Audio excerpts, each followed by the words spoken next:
manipur da di koi ke sigumba kano singsi isu singsi anauba su mante koi ke leadership change tawbagi kano sidi isu sidi am koire leadership sidi adum koi ke government am laiba government to dagi dissident khara thokpa dissident singduna leader change tawna nawa adum for the years consecutively adum hotna bagi tongan ba lalong mayam ama koi mayam na khangmin naraga adum lai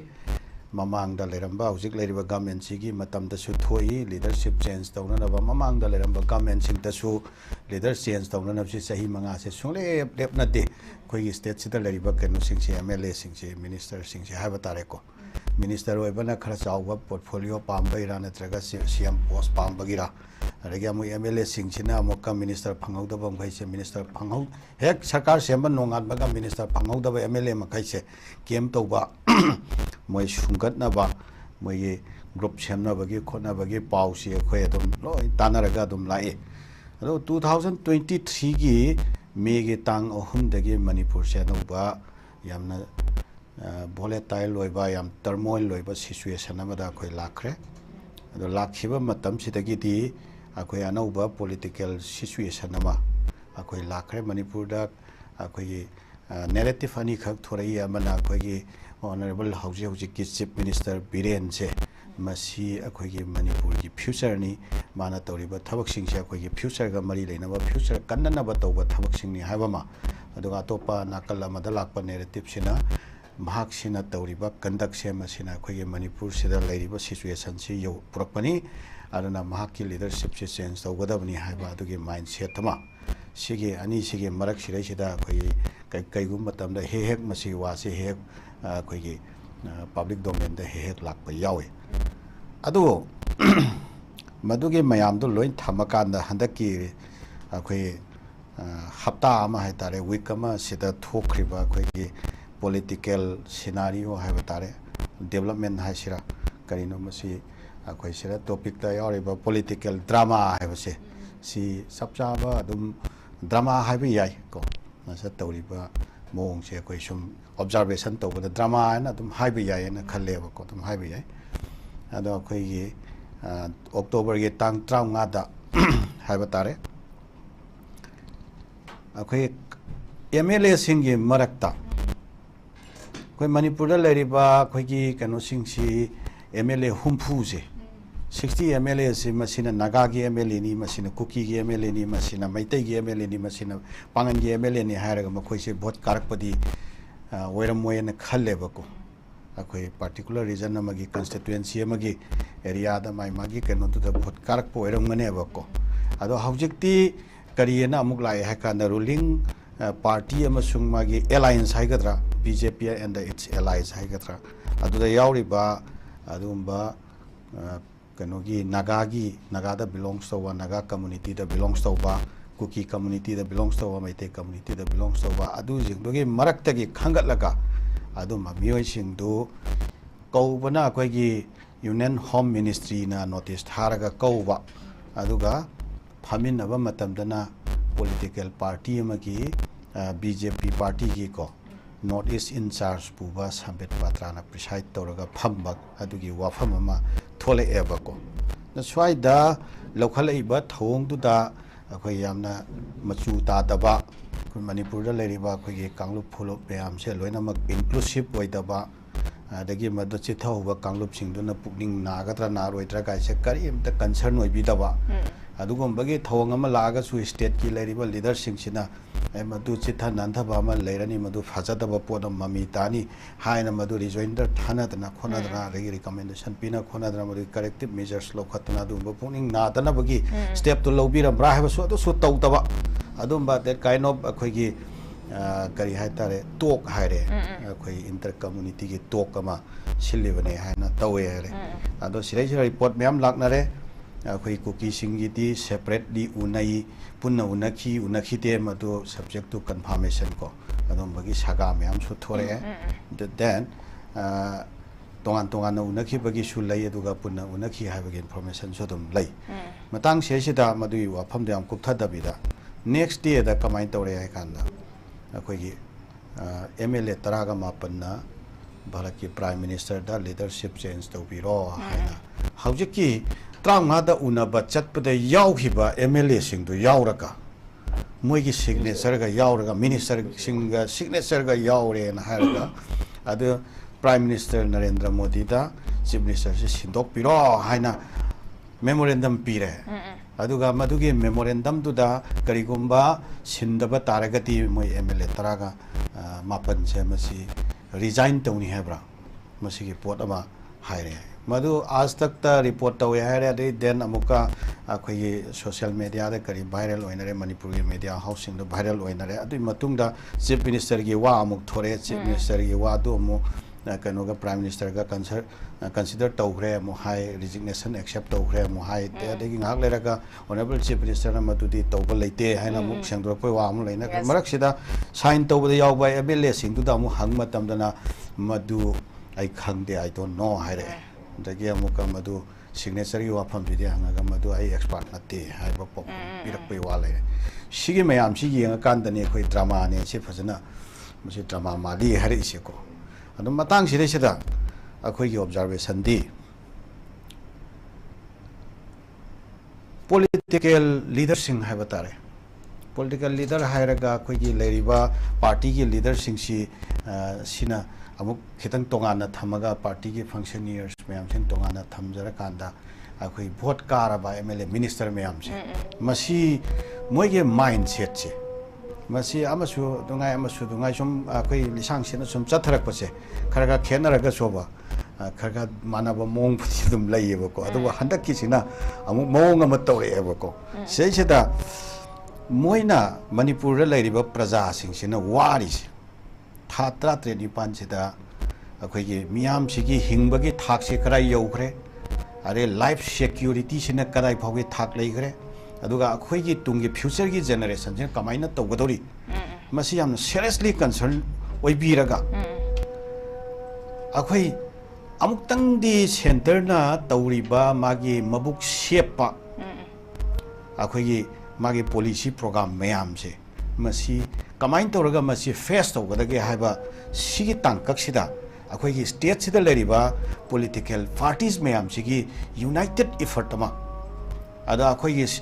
civic bodies हाइगदा नत्रगा CSOs हाइगद्रा लेरिबा मैम सिसु stakeholder मैम सिसु अदुम पुन्ना कलेक्टिव होइबा एफर्ट अमादा सेंटर दा यामना फजना अखोइ मियाम सिगे कंप्रेहेंसिव होइबा एक्शन प्लान अमा सेमगा सेंटर दा अखोइगी मथौ ताबा हुजिक लेरिबा सिचुएशन से काम डाउन तौनबा अदुगा इमीडिएटली वायलेंस लेफननबा अदुगा डिफरेंसेस मयाम से फजना डाइल्यूट तौनबा अदुगा परमानेंट होइबा सोल्यूशन अमा पुरकपा याननबगी रोड मैप अमा अखोइ यामना फजना पुथुआगा मदु फॉरेन अगेंस्ट लेनदबा अखोइ लोइनमकी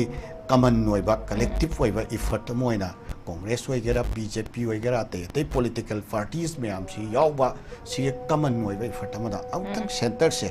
मसीदा कन्विंस तौरगा याद्रगदी अखोइ हाइबादुगी अल्टीमेटम फौ थमगा मुप तौबगी खोंथांग अमखक ngasimak manipuri gi khunai na mathau tari bane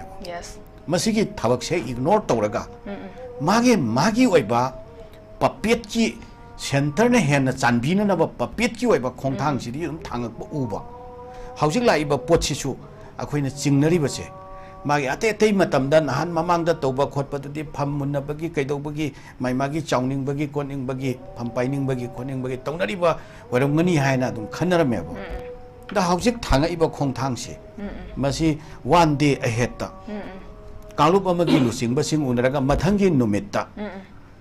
हाउजिकी लेरिबा chief minister सिगा ख्वाइदगी हेन नकनबा मयामना नकनबने न खनबा मियोइ सिंगी मिंफौ यावरेबा अदुगा मसिगुम्बा मुप्पमा थांगबा होरपसिदी सेंटर दा लेरिबा लुसिंग बसिंग सिना अखोइ टेसिटली मखोइदा करिगुम्बा अखोइ केनोमा इंडिकेशन अमा पीरगा अखोइगी कांगलुप अमा से मसी मोइ अपील तौननबा मोइ कंटेन तौननबा अदुगी मुप्ता चीफ मिनिस्टर रिप्लेस तौबसे मसी तंगाई फदबा मोइरकपदगी सी खोंथांग से लाइब्रा नत्रगना ngahaktan मुप तौगदवा लौथोकदबा मानबा मोहंग अमा लैहल्लमगा मदुगी आउटकम दु येंगननबे खोंथांग अमा लौरेइरा नत्रगना अतोपा करी ऑप्शन लैबा जानो नत्रगना हौजके 18 सिन तसेंगना मणिपुर की peace puraknanaba sigi road map sida lairiba hawjiki present chief minister sina magi lopham thokpa step to as a leader of the house manipur legislative assembly sigi leader moina mana masigi thodang se lautre haina khalagadi moi tara mapan cha masi they should come out in the public domain aduga makhoi miyam da makhoi na kari gi damak ta su ma khongthang ama lokhali bano haiba se masi clear oina miyam da masi thampham thoyaba okay aduga maming pan bada yauri ba sing atuna conflicting kano laiba khoi statement pinarakpa dagi amasa ba su imai natte tawra nen tawnarak pagi mong kumba lakpa that kind of situation siria khoi parajada akhoi apang siba praja je kai su laitana khanba political leader sing sina praja sing sigi sentiment se kasu khanbi da bagi amna sigi asuk yamna crucial oraba asuk yamna nungai traba timing sida makhoina tawbiri se kari no na miyam da sigi miyam da sumba wakhalona ma miyam da thamoi da pokningai hoiba tangka ama yaure e swaina thamsa okay status su khoge bjp lenga no pari bani center su bjp lenga no pari bani aduga bjp manung da amo khoge sanar i ba khoge drama se sida khoge center gi pmo da thousand ba memorandum ni adu itaragadi khoge center dagi khoge chief minister sida khoge resign to rona draga nang to haida approach haidi hairak taragadi chief minister se silakani masana yana silakani habagi adugumba wakhalon leibagi oidora khoge center gi khoge leader sing da khoge mla tarama pansina approach story besa ni kama yung miuza swaida ni sana koina yamna suspiciously akoigi center ge move se akoi masi yamna cautiously yeng batangai phataba lei hana koina haijaningi ba area se maram de kai no haikana akoi center sina akoigi ngasi phawbada akoigi violence lakpadagi na violence horokpadagi na hujik phawbada center na akoida chathariba sige thabak thong singse masi akoina one by one observation toba matamda akoigi state sigi hanadagi leijari ba akoigi idea of manipur ki mindset se masi dai sida yamna maruwaina akoi favor toba masi yamna maruwaina lobagi wakhalona mami ta deba masi ta dabagi ahan ba maram chi kaino hakanda akoigi government of india na magi leiriba constitution sigi framework manungda magi leiriba territory mayam se masida rule of law se masi kaiba rule of law se masi chattaba illegal loiba armed possessor ba criminal activities phajana chatharaba adumba mafam amakhak leirakpa aduga mi ke amage life masi threaten oira ba mi ke amana tangdu leira leitarak traba mayum makai lanthom manga aba generation mayam amakhak akogi decades long akoi loina suffer to yabagi khudong thiba mayok nara fawada government of india sina magi tawpham thokpa security gi measures chapchana paikhattaba che akogi idea of manipur sida centers gi chathariba thong se am achoba threaten na mane amse masi akogi state sigi lariba luching ba sing aujik pawa realize tawtaba se kari gino sini center da hujik lariba se kanagi government laibra laitabra madom dai akoidi political party makti nacha bani na adom tadi laksharoi ge ba ko hawjik leriba center na thangi ba khongthang se akhoi gi leriba state sigi mausa de ge lejarak pa akhoi gi puari na pibi ba akhoi gi oiba identity akhoi gi oiba keno sida akhoi gi nomenclature sida amna choba thretan na mo oire haba se akhoi gi state sigi leriba luching ba singna realize tawtriba kari keno se political leaders sing realize tawtriba kari keno se adu betar gati illegal migrants ki oiro issue se ko natragana poppy cultivation ki oiro forest ki lamda akhoi gi encroachment tawbagi matang oiro natra scheduled tribe ki matang bu oiro leiriba issue se masi tackle tawnaba government of manipur na paikhat piriba thabak sing ado madu maram chaba cause maram chaba issue oiramba yaiba but tawreiba thabak sing sida lakpa mage collateral adumba keno sing se problem sing se masi mayok na bagi magi mechanism to karaidno ahoba kharadi leire habse akhoi meyam yafam thuina sidi laiba potse mase thengna ba hona bada karigomba state ki leiriba magi power sina state ki leiriba magi jurisdiction na sina tawbangam ba capacity gi wangmada lakpa taragadi government of india gi oba immediate concern se leire adugi immediate concern do government of india na timely phajana tawbidre haba si cho khoi realize to phom di thoena अखोई ngasai ma'am ना खन्न नहीं ना बता ते ma'am अखोई लिसांग से ना issue सी सुं सिरा लाबनी ना खन्न नहीं ना बदी अदम नहीं बनी ना अदम तो ना पैनलिस्ट रेस्पेक्टेड पैनलिस्ट मैम ना हाई बी दना लई रबने बा अखोई confusion state of confusion से क्रिएट तौरगा अखोई की मैम से behind the screen करीगोंबा लीला खरा सेंटर ना सानरे है बसे सी फावा हौजिक फावा अखोई रियलाइज तौखिरोई शेरी प्राइमा हौजिक फावा सी सेंटर ना इनी रात की 12 बजे नि हाइबदो अखोई न शुभागी 12 बजे नि सेंटर ना हाइरा अगदी शुभागी 12 बजे नि यस ना अखोई खुद थांगत से हाइबगी थाकता सुम पॉलिटिकल लीडर सिंह सिना लैबा तारकदी अदुगी level of puppet tendency da akhoi si sum hing sia ba taragadi akhoi gi generation lei tap tabo akhoi future lei tap tabo akhoi loin thugai ba tabo chan akhoi na khange family amada tongan chajagi habase magi waiba purpose di kaino tongan chana na ba ningai se tongna na ba gi damakta family du da leiri ba halaman sing na tra machin manau mayam se masi siga ningai ma tongna na ba gi damakta ma crisis ba create tong ta ya de ado family je thugai be yaro yaina khaliba adugumba family dugi apunba kaihan be yaro yaina khaliba kangpusina madugi magi ningai duda akoi thu gedra madugi langda thu gedra laikai na bichar changbagi khunna bichar changbagi atopa na khut thinjalaga bichar changbagi tangkak ama yauhal laktana ba aduga akoi gi manungda madu manage tawhongna na ba hona ba se masi akoi gi apunba kaihan tan ba paikhat ba khongthang oi ga toine ba and at any cost state ki leadership na center se convince tawraga violence se immediately lephan na ba madu ki initiative lokhat kadam na ba violence lephan ba masung lephan da ba se separate administration ki wari shabata ayaba pibam sung yab ayaba pidaba adu da bargain point oiraga wari shana ba ki tangka am lakpa taraga di kai ba se sung soi tre dum kai rani manipur gi apun ba nomenclature dia dum hong ba la ani nasa ki violence lepa masung lep ta ba se ngasai moigi taliba sing nau sing nun taliba demand sing do pibam sung pida ba bargain point or patar di compulsory adum kaigomba kharadi nomenclature se ahong ba lakpagi point sida aroi batati somom da thoujal lakado ba male kari gi no ba akhoi gi sirei peace restore to boda kanglup masel gi marak to wari sanabagi tangai phadaba immediate concern se kari no ba ain kaina nongmai yala chat pasibu yabro adu nongmai yala ga chalhan da bai si akhoi gi leiriba law enforcing agency sina magi effective way ba law enforcement se kari gi sirei sida apply to bang ngamdri ba no ba natraga taseng na india na madu apply to bang ngambagi magi capacity to leitrap chatla natraga leina ma restraint to ribra restraint to taragadi karigino cause karigino maram khar de leram tare na adu taragadi tongan chabak pamba kanglup to maduta te shitli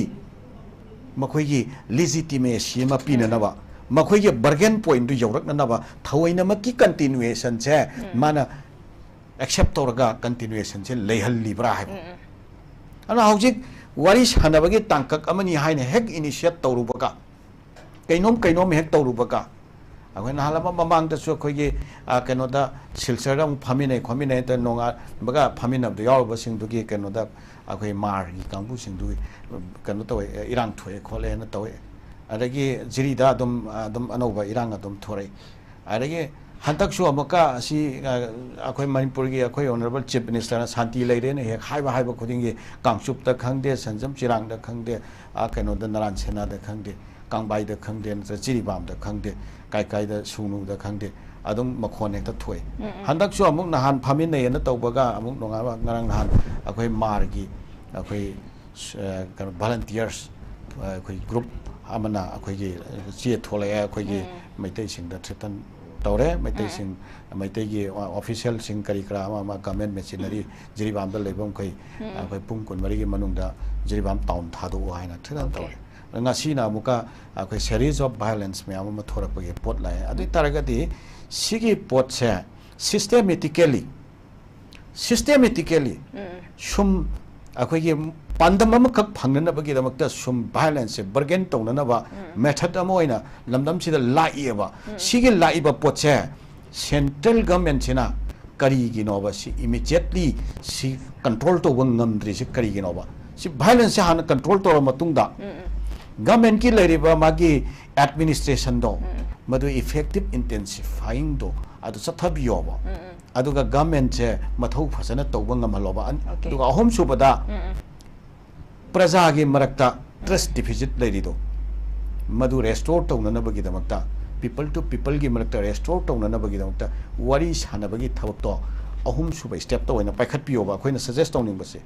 aduga kaunu phurup mayamam gi magi oiba political demand leijabadudi constitution ge framework manung da leijaba demand adudi handai so koi naga isilina usingi moigi naga taba area ma khai koi naga punna inhabited area ma khai apun be administrative unit amada leijagena nsn I am na wari sanabagi bargain point tawla idana 1997 gi August 1 de uji phok continue tawri dana sumaina kuki ge sep isinau singi separate administration gi wero na territorial kano gi wero madu constitution gi framework manung da India government ka wari sana jabadu di aduri sahi round ke ama sathagera natraga thuna loisanna ba lakera madu stakeholder leiba khoi gi maitai gi natraga na naga gi kuki khoi gi pangan gi leiba stakeholder sing sigi mot lobi gera natraga kari tobi gi madu di matam chang ba pot ne ba madugi pot sing ado laktri phawba peace si leiba yaroi masi adum violence adum continue tawni aduga violence lep si haragati ai khoi gi potse masi kano piu aga demand je piu haiba sigi tangkak sida lakpada government of India na silent spectator oiba law se masi kai haini legal proof jacket se certified tawbudawna thambase masi mabuk shape pa bane ba government of India adu taragati masi thena si haiba taragati state si da leriba political leader singse aina congress ni aina BJP ni aina ruling ni mana opposition ni adege mana aduni mana apik pani mana achobani somda natabeda idea of Manipur ase kalhauna naba aduki interest leriba political leader punama aduga civic body ki representative punama aduga miyam punamak se sige collective wisdom amaga loinana government of India sida mage aroiba ultimatum piraga madugi makhada government of India se convince tawraga step paikhatlalaga akhoi Manipur gi mahusadi ge lejarak pase kannanaba amasung leriba misunderstanding myam se solve tawnanaba aduga permanent oriba peace ama laknaba du khongthang do lokhatpana khwaidagi phaba khongthang oigani haiba ofam te aroiba Zazala thambi hosigi akhoi sanariba political drama sida akhoi publishing gi reaction yening bagi oidura ba pham sida ozagi ba kai mod lebi habi amasi akhoina center na di kaigomba khara akhoi teset pi masai sira pre gharadi leire habse masi toraiba thong sidagi akhoi obviously ure masi mati atmain thamjake ado matang sida aroi boina aina haijaning budi akhoi kokta puri ba potlum se masi makha da thangdagi bagi mohta yet thangba lengbanda muk tham oi thang lengbanda muk tham potlum ni son handata adumba that kind of system aduna Manipur da leriba hojik tangdu leita da situation se masigi final end namako akhoi termoin sigi final end nama adugi resultant da purakpa ngamgani habse akhoi thajate ana masi kokna bagi damakta center na sanariba mabuk shepa policy se yamna section na mature oina akhoi miyam sibu lamjingaga united effort amada thengnaba ngamgadaba that kind of system ama Manipur da leihannaba madu leihanbada hojik leiriba leadership si mathau tare adum leijasano hojik leiriba leadership se leibada madugi united effort to leiba ngamoidaba oraga anoba leadership mathau tarasu anoba leadership laksasano adu natabida magi oiba center da leiriba luchingba singsina makhoi gi purpose ama sap tawnana bagi damakta sanabada madugi maru oina madugi agent oina work tawnana ba maduda ayaba pithoknana ba work tawnana ba ai leader oige haina tholakpa that kind of